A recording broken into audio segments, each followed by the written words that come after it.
英吉利老哥讲过一句名言，说竞技体育就是不带枪械的战争，足球就是这样一种运动，我们可以体验战斗般的刺激，而不用担心生命受到威胁。在过去300多年的岁月里，这个小村庄在水源上面临的生存竞争，远比足球比赛更激烈。它像一场没有硝烟的战争，对智慧和勇气也提出了更高的考验。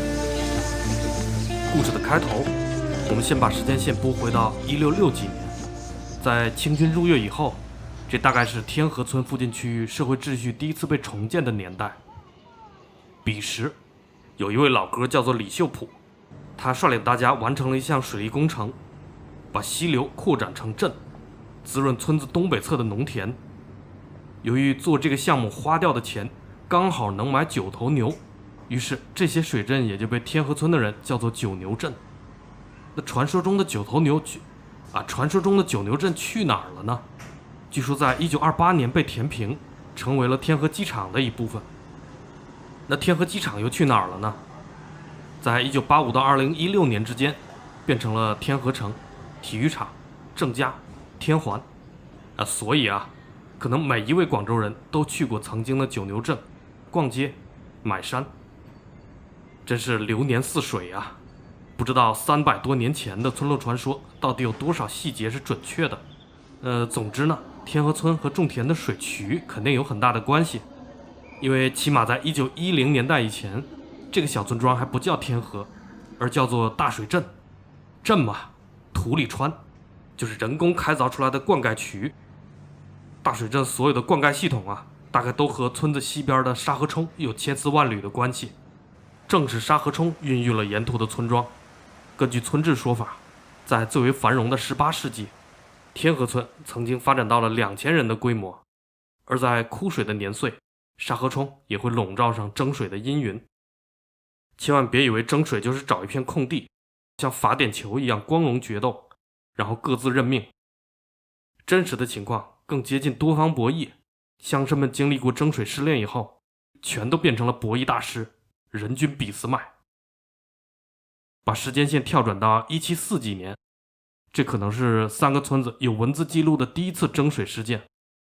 大水镇、显村、杨基全都卷入纠纷，持续至少7年。这期间打了3场官司，中间还穿插了很多名场面，比如鸣锣动员持械护水等等还有衙门的传讯。清代的判决文书详细记录了争水事件的来龙去脉，但这是古代衙门的视角嘛，咱们现代人不在古代衙门上班，不妨站在如何做博弈的视角来看一看大家到底在争什么。首先，争水事件的起点是不得而知的，起码在1741年的早期，大水镇、显村、杨基就已经处于3村演绎的状态了。衙门刚刚为大水镇和杨基村的冲突下了一道判决书，颁布了关于沙河冲大水镇和杨基取水点的使用办法。大概的意思就是旱季的时候，大水镇和杨基村的2处水杯要以2天为周期轮流使用，4天完成一个循环。显村的田夹在中间，那上下游用水的时候都要与显村同灌。判决结果和取水方案经过一番波折后，都刻到了石碑上。对，还有个事儿讲漏了，就是衙门百密一疏刻字的时候，把与显村同灌这几个字给漏了但是后来他又补上了这不重要因为很快又爆发了冲突就在1741年，显村雷霆突袭，在沙河冲中段的水杯截流灌田。那下游的杨基村一看水没了非常着急，就准备挖杯取水。那显村早有准备双方过了几招以后，又跑去打官司。这一系列的行动估计和显村想要提出的主张有关系，因为上一轮官司的最终判决是按大水镇的上杯、杨基村的下杯来划分的。那显村主张自己村的中杯也应该受到认可。那这中杯是哪儿来的呢？那不知道，反正判决文书上好像暗示以前就有这个水杯了。在清代衙门的角度来看，把中杯加进来多此一举，因为显村的田在中间地带，用大水镇和杨基村取到的水就完全够用了。原始方案其实已经照顾了显村村田的利益。但是换到古代宗族大佬的视角来考虑这个问题，就能理解其中的含义了。世代在此定居，那就得按几百年的尺度来考虑问题，不能只看当下的利益分配是不是合理。因此无论哪条村都得留下水文痕迹，而且要让水利工程获得合法身份，否则以后会有很大的麻烦。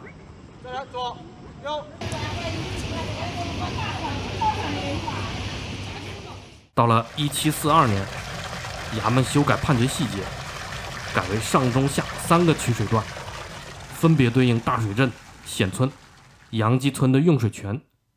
每个村各有2天时间单独节流灌溉，每隔6天完成一个轮回。判决结果再度刻到了石碑上。征水事件终于结束了。非也，还有后续。到了1745年没过几年又发生了冲突。上一回是按每个碑口2天取水权的平均分配方案，老乡们实际操作下来还是遇到问题了。那经过几轮冲突，又跑来打官司。衙门呢又修改判决了，改为上中下3个取水口分别有3天、2天、2天的用水权。另外还增加了水车的使用条款，明确规定哪儿能用，哪儿不能用，什么时候能用全都刻在了石碑上。这回的判决可能比较靠谱，3个村的乡绅签订条约，将3块石碑分别放在最神圣的庙坛。长达7年的冲突终于平息下来，老乡们享受了100-200年的和平生活。那这场冲突的烈度如何呢？大概率非常有限，有可能出现过非常浩大的阵仗，但是并没有爆发实质性的暴力冲突。从几轮判决中我们也能感觉到，各村的表现更像一场商业博弈，最核心的博弈场地在公堂，而博弈的对象就是衙门。等到了1902年，那画风就不一样了。这一次真的是惨烈冲突。那事情的源头还要从1860、1870年代说起。这几年发生了大旱。大水镇曾经有一位女生嫁到了显村，有一次她趁着回娘家的时候就商议借水，于是就有了一条田间的水镇，分大水镇的水给显村。这条水镇被天河村的人称为娘家镇，这种做法无疑符合宗族所推崇的美德，但是在善举的背后也隐藏着致命陷阱。水利工程的本质是长期主义，旱灾时期分水又是一个零和模型，长期零和博弈肯定会酿出仇恨。又过了30-40年，当1902年的旱灾降临，2个村终于走向了惨烈的械斗。据村志所说，显村联合了好几个村的力量包围大水镇，兵力超过了1000人规模。大水镇在援军未抵达的情况下，全村有数百人，他们作为人数偏少的一方，用大炮还击。显村联军最终没有强攻大水镇的防御工事，而选择撤军。此后大小摩擦又持续了很多年。注意大水镇的数百人是包括男女老幼在内的全部人口，真正能够作战的力量其实比较有限。能在这场冲突中保全自己，最主要的原因当然是进攻的一方保持了理性。那除此之外，村子的结构也非常关键。以前的天河村和现在很不一样，它被11座风水塘环绕，5处出口全都设有闸门，是严密的军事要塞。不仅如此，在如今的天荣路西南，曾经有一块地方被村里人叫做新墩，那是一处高过人的墙墩，就是为了应对械斗而修筑的防御工事。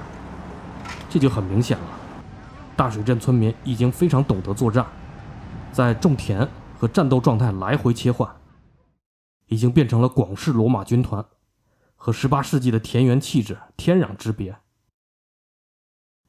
那这200年为什么发生了这么剧烈的变化呢？还有，怎么雍正乾隆时期2000人，到晚清就只剩数百人了呢？村里面有个离奇的传说，很可能隐藏着重大秘密。据说在咸丰年间，也就是1851到1861年，太平军从大水镇过境，当时的大水镇还是繁荣期，也叫做13庄，有10几个姓，而不像现在只有3个姓。这10几个姓里面有洪姓，他们并没有加入太平军，但是作为洪家人，需要向太平军表达善意。但是这么搞吧，衙门会来找麻烦。于是就折中一下，太平军刚一离开村子，就放礼炮欢送，这样既不得罪朝廷，又表达了敬意。但是很不幸，太平军以为这是朝他们开炮宣战，于是就回到了村子，做出了屠村这样的事情。在这场浩劫中，很多姓氏就这样消失了。这个故事非常别扭，因为一个突发事件在极短的时间内能系统性的消灭一个村子，只有太平天国中央军有这样的战斗能力。但是这也不对啊，太平军从来就没有在广州的郊区出现过。那当我们把这个传说放入时代背景，就会看到另一幅拼图。传说中的屠村发生在1851到1861年之间，那现实中1854到1856年真就发生过惨烈浩劫，那就是三合会发起的红兵起义。就在今天的天河、黄埔一带，他们和清军反复拉锯。在这期间，很多村庄遭受官军和红兵的双重蹂躏。当红兵之乱被朝廷平定以后，第二场更大的浩劫接踵而至。清廷官衙残酷报复郊区村落，哪条村哪个宗族被怀疑曾经和红兵有联系，那就连根铲平。1855年的盛夏，75000人在广州刑场被集中砍头，他们的血在天字码头附近流进了珠江，接着又流向伶仃洋。很多郊区村庄从此以后就在这个世界消失了，字面意义上的消失，不留任何痕迹。以后的人永远都不会知道他们在这个世界存在过。太平军的屠村传说有可能就是在描述这场1850年代的灾难。有的定居点被红兵冲散，有的定居点被清廷铲平。古代村民们肯定不能指责大清的衙门，那只批评红兵呢？这不符合事实，而且毫无美德可言。于是经过一番加密，一个离奇的故事就诞生了。太平军有可能就是指代红兵，从因果链的角度来看，这场灾难就是红兵造成的。在责任链的角度，这个故事又弱化了对太平军的道德指责，反而非常强调悲剧和误会的属性。一些田野调查提到了一些细节。据沙河冲附近的居民回忆，大水镇村曾经是分散聚居的村落，远比现在更广袤，这与古老的地名相互印证。在浩劫中，松散的聚落全都没有幸免。13庄在18世纪像藤蔓一样四处延伸，到了20世纪，蜷缩成了一座军事要塞。无人提起的事情才是真正的伤痛，再回看争水械斗，反而让人感到温情脉脉。老乡们在18世纪的县衙里斗智斗勇，其实也在构建阡陌间的秩序。1747年雕刻的石碑，在2026年依然屹立在北帝庙。1902年的械斗看似惨烈，却因美德而起。正是由于村民们慷慨仁爱，愿意分享水镇，这才有了后续的故事。岭南的械斗丛林残酷无比，小村和小族虽然隐于黑暗，却借由彼此的抱团，争得一道光束，照亮未来。勇敢和协作成为了岭南宗族最为推崇的美德，社会奖励这些美德，勇敢而懂得协作的宗族更有机会延续生命，而生长于村落的老乡们，终于变成了大清国最能打的人。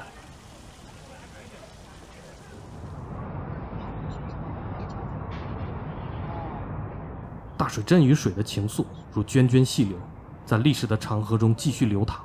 在1910几年或者1920几年的时候，大水镇易名为天河村。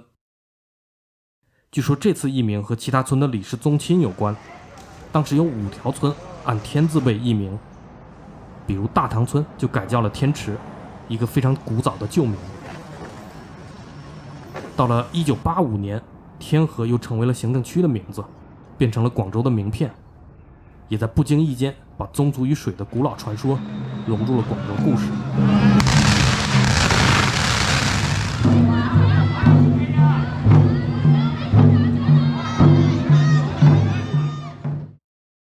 们可以根据地图来看看这几十年的变化。中山路立交桥，被天河村冠名的天河城，六运小区，黄埔大道，天河体育场，中信广场，广州东站。天河村恰恰变化最小，稍微长胖了点儿。现在的天河村是一片睡城。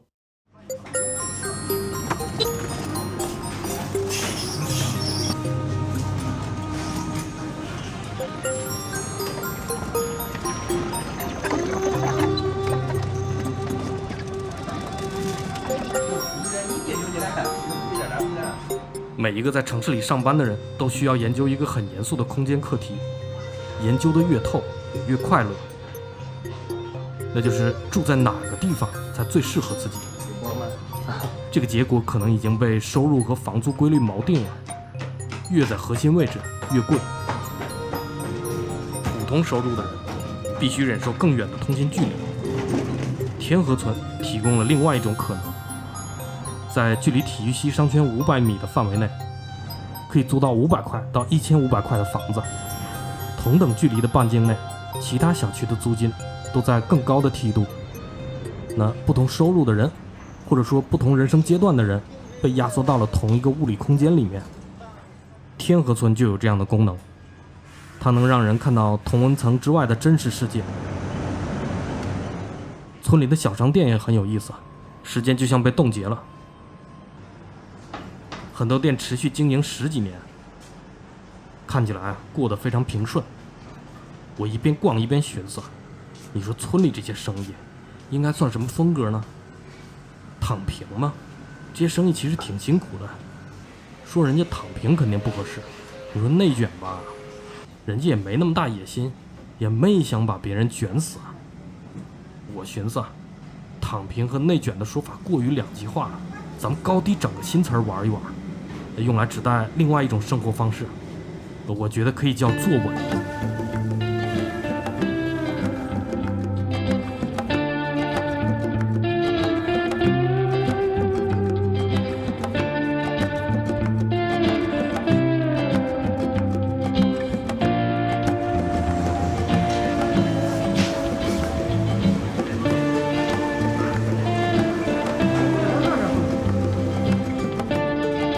修水杯的故事可以持续几百年，从农田变成 CBD 却只需要30年。节目最后再回到这个足球场，不知道是哪位天才最早发现了这个拍摄角度。广州的市容不会一成不变，也许几百年后，天河区会变成我们完全不认识的样子。从这个角度拍摄的照片一定会载入史册，因为它恰好诉说了天河区从1985年到2020年代所发生的所有变化。近处是里约风格的足球场，在它隔壁是所有故事的起源大水镇村，更远的地方是玻璃幕墙建筑所构建的现代城市。组合到一块儿是最纯粹的凝视之美，是咱们这个年代最美的天河。